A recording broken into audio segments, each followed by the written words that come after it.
I sign Proclamation number 1081, placing the entire Philippines under martial law.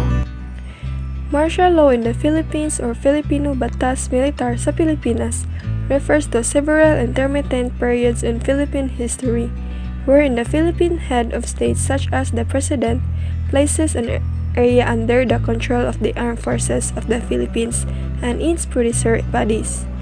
Ferdinand Marcos declared martial law, claiming that it was the last defense against the rising disorder caused by increasingly violent student demonstrations. The alleged threats of communist insurgency by the Communist Party of the Philippines. Good afternoon everyone, we are the Group 6 and our assigned topic is Corazon Aquino's speech before the U.S. Congress. So who is Cory Aquino? Cory Aquino or Maria Corazon Cory Sumolong Cuangco Aquino was a Filipino politician who served as the 11th President of the Philippines, becoming the first woman to hold that office. Cory Aquino was the most prominent figure of the 1986 People Power Revolution, which ended the 21-year rule of President Ferdinand Marcos. And she was born on January 25, 1933 in Paneke, and she died on August 1, 2009. And the presidential term is February 25, 1986 to June 30, 1992. Cory becomes a widow at the age of 50. She became the first female president of the Philippines and restored democracy to the country, promulgates a new constitution and served until 1992. She became the center of anti-Marcos politics in the Philippines, a movement known as People Power. This one of her speech, for myself and our children, Ninoy was a loving husband and father. His loss 3 times in our lives was always a deep and painful one. 13 years ago, this month was the first time we lost him. A president turned dictator and traitors to his oath, suspended the Constitution and shut down the Congress. That was much like this one before, which I am honored to speak. He detained my husband along with thousands of others, senators, publishers, and anyone who had spoken up for the democracy. As it end drew near, but the for Ninoy, a long and cruel ordeal was reserved. The dictators already know that Ninoy was not a body merely to be imprisoned, but a spirit he must break. For even as dictatorship demolished one by one per institution of democracy, the press, the Congress, the independence of the judiciary, the protection of Bill of Rights, Ninoy keep their spirit alive in himself. So in my explanation for this is the problem because we think Cory is effective and we think IDSA is a failed institution. The promise of IDSA is to stop the dictatorship of the Marcos and receive the democracy.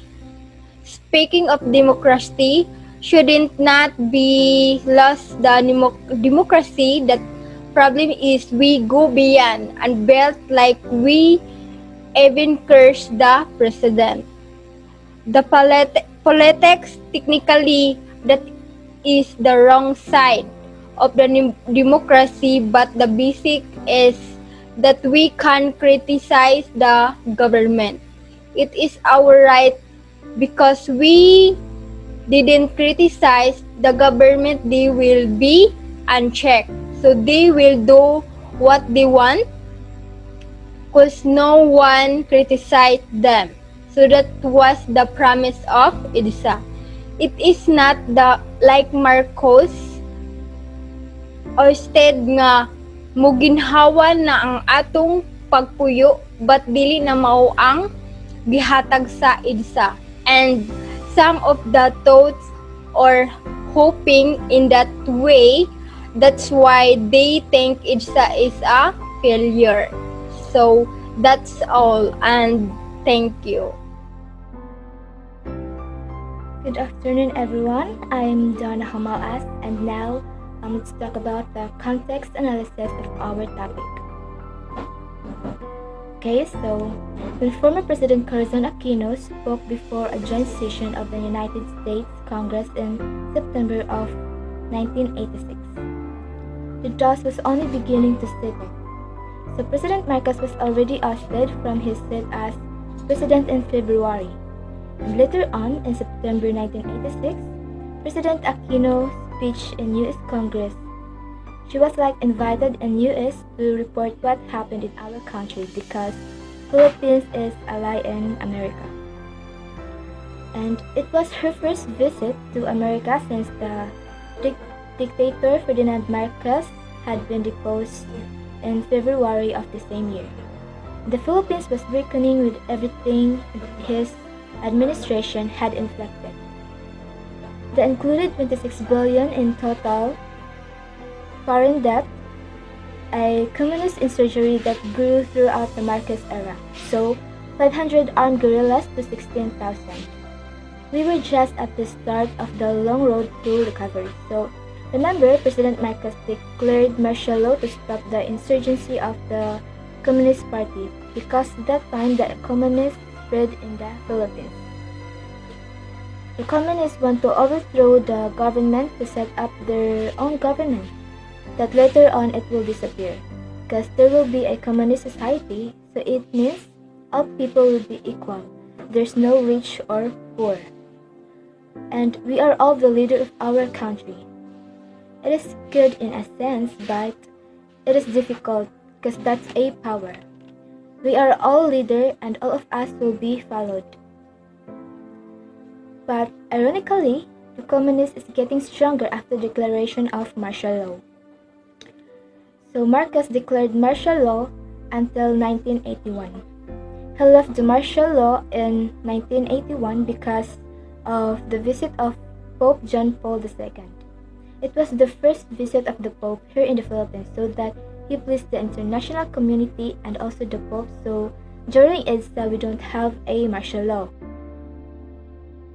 The purpose of speech are to declare the freedom of the Filipinos from the Marcos regime, to mark a new beginning for the Filipinos and to its government, to appeal for financial assistance by informing the Americans about the state of the Philippines that time. The most important lesson we can learn from the speech is that we cannot entrust our redemptions to another sovereign state. And the only real solution to any type of rebellion is to address the causes.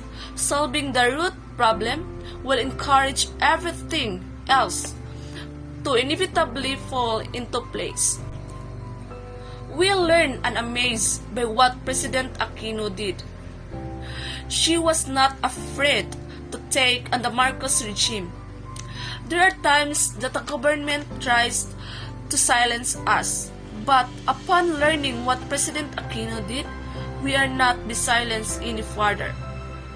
Our voice is most powerful weapon that we can use to survive in this crucial world. We need to fight our rights as the people of the nation.